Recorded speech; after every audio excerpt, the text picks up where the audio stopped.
नमस्कार दोस्तों, स्वागत है आपका स्टडी थेरेपी पर। और आज 27 जून 2025 की current affairs UPSC current affairs लेकर आए हैं हम लोग। और चलिए इसको शुरुआत करते हैं। तो सबसे पहला जो खबर इसमें निकल के आ रही है कि भारत ने जो एससीओ के रक्षा मंत्रियों की बैठक में जो संयुक्त वक्तव्य दिया जाता है, जॉइंट स्टेटमेंट, उनको हस्ताक्षर करने से इनकार कर दिया। क्योंकि इनको इसलिए किया क्योंकि एससीओ के नियमों के अनुसार संयुक्त घोषणा के बिना पूर्ण सहमति मतलब संयुक्त घोषणा के लिए पूर्ण सहमति आवश्यक होती है। लेकिन भारत ने इनकार कर दिया, इसीलिए ये बैठक जो है मतलब संयुक्त घोषणा को अपनाए बिना ही समाप्त हो गई। अब देखिए इसमें जो ये कहा गया है कि एससीओ जो है वो दुनिया की 30% जीडीपी और 40% जनसंख्या का प्रतिनिधित्व करती है। और भारत का इसलिए महत्व है एससीओ पर क्योंकि एससीओ का रीजनल एंटी टेररिस्ट स्ट्रक्चर जो है वो आतंकवाद से निपटने में मदद करता है। लेकिन भारत का आतंकवाद पर जो नज़रिया है वो बिल्कुल भी इस पर सही प्रतीत होता नहीं दिख रहा है। जो ये हम लोग ने इस पर कल भी डिस्कस करी थी कि जो डबल स्टैंडर्ड्स हैं टेररिज्म को लेकर, ये भारत बिल्कुल भी स्वीकार नहीं करता। और अभी जो एससीओ समिट हुई थी इसी को लेकर भारत अब इसमें हस्ताक्षर नहीं किया है। और देखिए इसमें अगर देखें तो सामाजिक और आर्थिक संबंधों को बढ़ावा देना, इस पर स्टार्टअप पर विशेष कार्य किया जा रहा है। इसमें इसको लेकर क्षेत्रीय संपर्क को भी मजबूत करने पर बल दिया जा रहा है। जैसे international north south transit corridor जो है, इसमें जो इस पर भी इनमें जोर दिया जा रहा है एससीओ में। इसके बाद जो बेल्ट एंड रोड इनिशिएटिव को जो संतुलित करने हेतु जो ये नीति है ये बहुत ज़रूरी है। कौन सा? इन इनसेट्स जो international north south transit corridor है, पश्चिमी देशों के प्रतिनिधित्वकारी प्रभावशाली संस्थाओं का ये भी एक प्रतिसंतुलन के रूप में भी है। लेकिन भारत जो है ना, इनमें बहुत ज़्यादा सामना करना पड़ रहा है चुनौतियों को। जैसे चीन पाकिस्तान की नज़दीकी बढ़ रही है, चीन का पाकिस्तान द्वारा प्रायोजित सीमा पर आतंकवाद को लेकर नरम रुख जो अपनाया जा रहा है, एससीओ को एक पश्चिम विरोधी समूह के रूप में देखा जाना, ये भी एक चिंता का विषय है। अब देखिए एससीओ के रूप में थोड़ा सा जान लिया जाए कि ये है क्या। इसकी उत्पत्ति जो है 2001 में हुई थी, संघाई शिखर सम्मेलन की जो है वहाँ पे इसकी उत्पत्ति हुई थी। इसको जो मूल इसमें है ना, संघाई 5 के नाम से विकसित हुआ था। संघाई 5 में चीन, कजाकिस्तान, किर्गिस्तान और रूस और तजाकिस्तान शामिल हुए थे। लेकिन बाद में जो इसमें शामिल हुए हैं देश उज़्बेकिस्तान, भारत, पाकिस्तान, ईरान और बेलारूस। ईरान और बेलारूस आप याद रखिए, और बेलारूस 2024 में पिछले साल ही शामिल हुआ है। तो इसमें टोटल देश हो गए हैं 10। और इसमें जो आपसी भावना को लेकर कार्य किया जा रहा है। और इसमें संगठनात्मक ढांचा अगर देखा जाए तो इसमें सबसे पहला है council of head of state, ये सर्वोच्च निर्णय लेने वाली संस्था है, राज्य प्रमुखों की परिषद। इसके बाद है council of head of government, ये सरकार प्रमुख की परिषद है, दूसरी प्रमुख संस्था है। तो चलिए 2 हो गया। इसके बाद हम लोग नेक्स्ट जाते हैं, जो ministry of port, shipping and waterways हैं। पत्तन, पोत, परिवहन और जलमार्ग मंत्री जो हैं, उन्होंने सागरमाला वित्त निगम लिमिटेड का उद्घाटन किया है। ये क्या है? ये सामुद्रिक क्षेत्र में भारत की पहली गैर बैंकिंग वित्तीय कंपनी है। और ये जो है ना, ये आरबीआई के द्वारा शासित एनबीएफसी के रूप में रजिस्टर हुई है। तो ठीक है, ये करेगी क्या? ये कंपनी जो है जहाज़ निर्माण, नवीकरणीय ऊर्जा और क्रूज, पर्यटन और सामुद्रिक मामले में शिक्षा जैसे रणनीतिक क्षेत्रों में भी समर्थन प्रदान करेगी। और जैसे शिपिंग कंपनियां, प्राधिकरण हैं, इनको जो है ना, ये अपनी ज़रूरत के हिसाब से वित्तीय सहायता भी प्रदान करेगी। तो चलिए अच्छी बात है। अब भारत के द्वारा जो और भी पहले शुरू की गई है मतलब सामुद्रिक क्षेत्र को लेकर, वो थोड़ा देख लिया जाए। इसमें डिजिटल सेक्टर ऑफ एक्सीलेंस है, ये मतलब शिपिंग लॉजिस्टिक के अत्याधुनिकरण और इनमें नवाचार को बढ़ावा देने के लिए ये स्टार्ट किया गया है। सागर सेतु इनिशिएटिव ये शुरू किया गया है, ये प्रधानमंत्री गति शक्ति मास्टर प्लान के अनुरूप ये मतलब शुरू की गई है। फिर दृष्टि एक शुरू किया गया, इसमें यह है कि अमृतकाल विजन 2027 को इसमें शामिल किया गया इसके अनुसार। इसके बाद है प्रमुख बंदरगाहों में शुल्क में अनुसूचित दर, मतलब एक ही दर हर जगह ली जाएगी हर बंदरगाहों पर। तो एक rate of scale of rate ये फिक्स किया गया है। गेटवे टू ग्रीन, भारत के बंदरगाहों को हाइड्रोजन हब के रूप में रूपांतरित किया जा रहा है। तो ये भी इम्पॉर्टेंट है। अब देखिए मेरीटाइम इंडिया विजन 2030 क्या है। मेरीटाइम इंडिया विजन 2030 जो है भारत को सामुद्रिक क्षेत्र में विश्व में अग्रणी देश बनाना, ये इसका लक्ष्य है, उद्देश्य है इनका। अब चलिए आगे बढ़ते हैं। जो नेक्स्ट अब खबर निकल के आ रही है वो विदेश मंत्रालय जो है उनके अनुसार चीन से रेयर अर्थ मिनरल जो आपूर्ति थी और उनके निर्यात पर जो प्रतिबंध है उन पर वार्ता चल रही है। तो इसमें ये कहा गया कि चीन जो है कंपनियों को रेयर अर्थ एलिमेंट यानी दुर्लभ भू तत्वों को निर्यात करने से पहले चीन सरकार की अनुमति लेनी होगी, ऐसा उन्होंने कानून बनाया। तो इसके बाद चीन जो है, जो सबसे इम्पॉर्टेंट है, चीन जो है वो विश्व के 90% से अधिक दुर्लभ भूतत्वों की प्रोसेसिंग करता है। ये इम्पॉर्टेंट है, दुर्लभ भूतत्वों की प्रोसेसिंग करता है 90% से अधिक।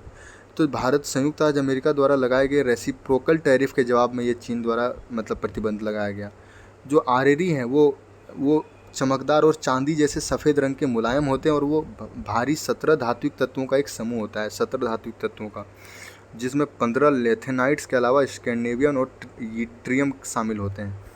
अब चलिए इसको बोला क्यों जाता है भाई, मतलब ये क्रिटिकल मिनरल्स, क्योंकि इन्हें मतलब ये पर्याप्त मात्रा में है, पृथ्वी में पर्याप्त मात्रा में है ये, लेकिन इन्हें निकालना कठिन होता है क्योंकि ये संकेंद्रित समूह में नहीं है, मतलब कहीं थोड़ा यहाँ है थोड़ा वहाँ है, तो इसलिए ये निकालना इससे कठिन होता है। तो इसका व्यावसायिक खनन कठिन हो जाता है और इसके बहुत कम सप्लायर होते हैं।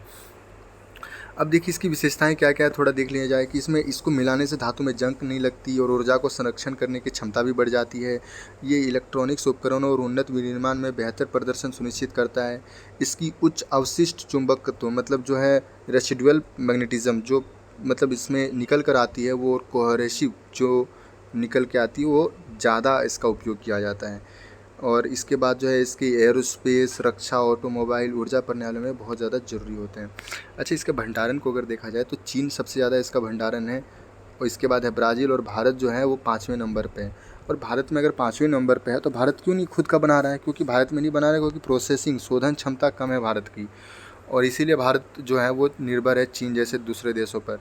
तो इसके लिए भारत ने नेशनल क्रिटिकल मिनरल मिशन की शुरुआत भी की है 2025 में। क्या है? National critical mineral mission. चलिए अब नेक्स्ट खबर की ओर बढ़ा जाए। संयुक्त राज्य अमेरिका ने जो है गावी द वैक्सीन अलायंस के वित्त पोषण पर रोक लगाई है।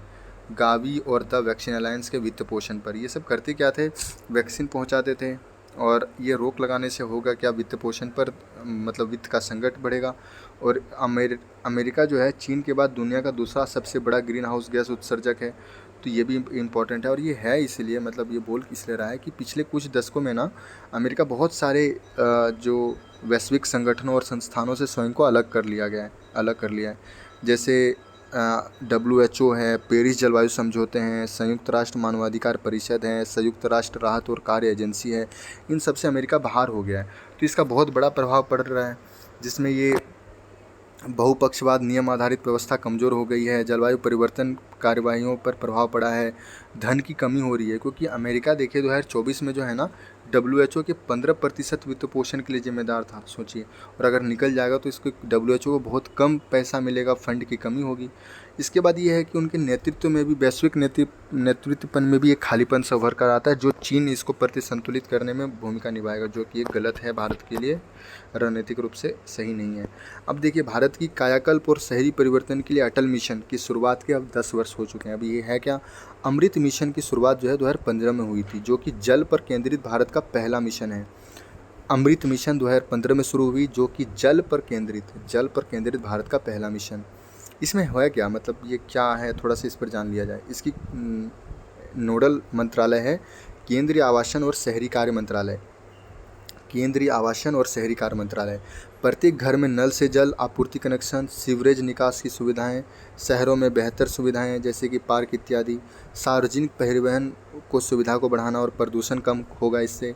ये जो है ये केंद्र प्रायोजित, मतलब राज्यों को भी इसमें हिस्सा देना होता है। अच्छा, इसमें जो स्टार्ट था ये 500 चयनित शहरों में किया गया था, लेकिन ये वर्तमान 485 शहर इसमें कवर किए गए हैं, क्योंकि 15 शहर जो है ये विलय कर दिए गए हैं इसी के अंतर्गत। इसके अंतर्गत जो ना छोटी छोटी और भी लाई गई थी, जैसे जल ही अमृत और अमृत मित्र, ये सब जो है ना इसके अंतर्गत ही शुरू की गई उप योजनाएँ हैं, पहले हैं। अच्छा, इसके अंतर्गत जो उपलब्धियाँ क्या क्या है भाई? 99 लाख स्ट्रीट लाइट्स की जगह ऊर्जा दक्षता LED लगाई गई है। प्रतिवर्ष 46 लाख टन CO2 उत्सर्जन में कमी देखी गई है। और भी बहुत सारा कुछ है, इसमें इतना इम्पोर्टेंट नहीं है, मतलब। चलिए अब आगे बढ़ते हैं। जो नेक्स्ट है वो राजभाषा, ऑफिशियल लैंग्वेज। ये है क्या? राजभाषा विभाग की स्थापना 1975 में हुई, अब वो 50 वर्ष पूरा कर लिया है। तो ये जो है राजभाषा संबंधी प्रावधान जो है वो मतलब संविधान के अनुच्छेद कितने 17, 15, 16, 17 के अंतर्गत दी गई है। 17 में राजभाषा दी गई है। तो इसी याद रखिएगा, 1975 में राजभाषा विभाग की स्थापना हुई थी, और मतलब संविधान के भाग 17 में राजभाषा संबंधी प्रावधान दिए गए हैं।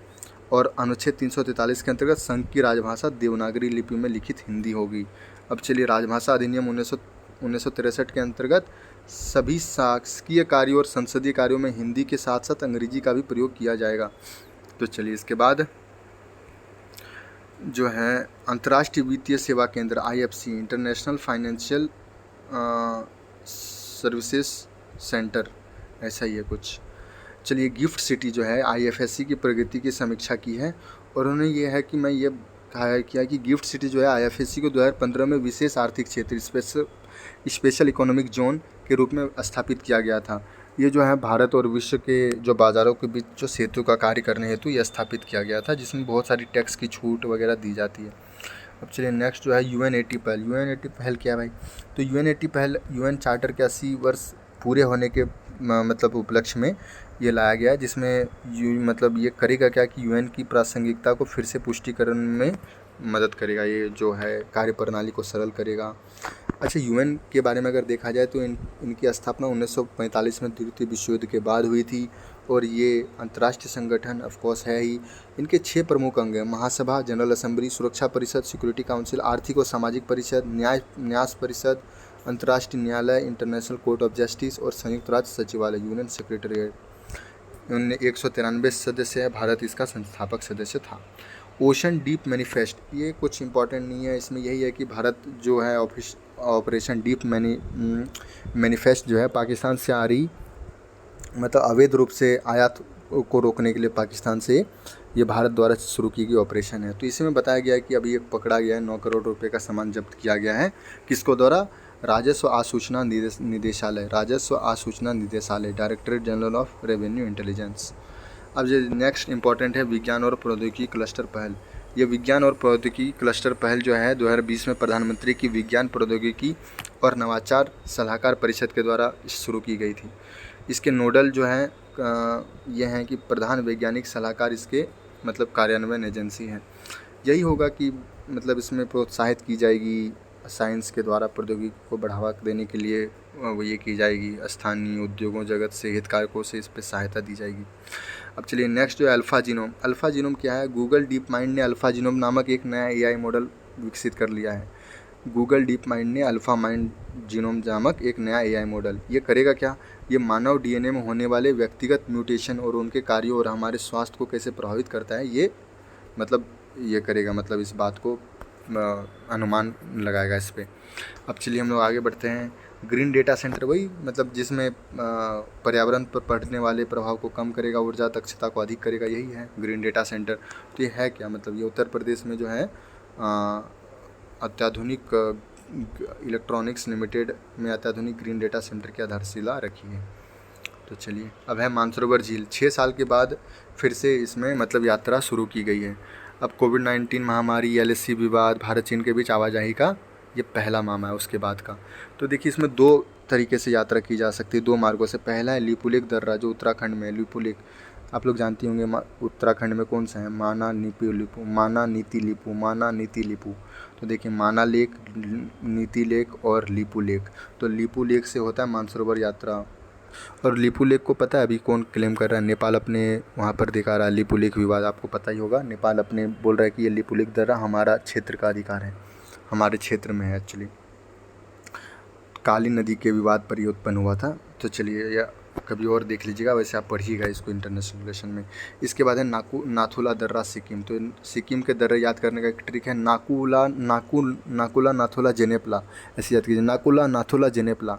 तो नाथुला जो है ना, उस पर सिक्किम का ये हो रहा है, मतलब वहाँ से भी होता है व्यापार, मतलब जा सकते हैं आप। तो मानसरोवर झील के बारे में थोड़ा बताया गया है कि कैलाश पर्वत को संस्कृत में मानसरोवर झील के नाम से जाना गया है। और ये जो है, ये झील जो है तिब्बत में कैलाश पर्वत के दक्षिणी छोर पर स्थित है। दुनिया के मीठे पानी की सबसे ऊंचाई पर स्थित झील है ये। और इसमें जो प्रमुख मठ है वो चीकू गोम्पा मठ इसी झील के पास स्थित है। हिंदू धर्म मानते हैं कि इस झील का निर्माण भगवान ब्रह्मा ने किया है, और बौद्ध धर्म मानते हैं कि इसका संबंध अनोनता झील से मानते हैं, जो कि बुद्ध का गर्भधारण यहीं से हुआ था। इनको यही मानते हैं ये सब बुद्ध वाले, अब मतलब बुद्ध धर्म को पालन करने वाले। अब चलिए, हम लोग टोक्यो की राजधानी चलते हैं, क्योंकि टोक्यो में बहुत ज़्यादा भूकंप आ रही है, तो इसके आधार पर ये प्रसिद्ध है। तो इसके प्रमुख द्वीप आप याद रखिए, इलेक्ट्रिक है, ऐसे याद कीजिए। Hokkaido, Honshu, Shikoku, Kyushu, ryukyu। Hokkaido, Honshu, Shikoku, Kyushu, ryukyu। Hokkaido, Honshu, Shikoku, Kyushu, ryukyu। अब देखिए होन्शु जो है, होन्शु सबसे बड़ा द्वीप है इनका, होन्शु सबसे बड़ा द्वीप। इसमें नदियाँ भी आप देख सकते हैं, शिनोना टोने किशो, शिनोना टोने किशो, ये जापान की प्रमुख नदियाँ हैं। और तो इनमें कुछ नहीं है। माउंट फूजी जो है वो प्रसिद्ध ज्वालामुखी है। पैसिफिक रिंग ऑफ फायर में होने पर बार बार ज्वालामुखी और भूकंप आते हैं। तो चलिए आज का जो करंट अफेयर्स था ये खत समाप्त होता है। आपसे कल मिलते हैं, तब तक के लिए अपना ध्यान रखिएगा। नमस्कार।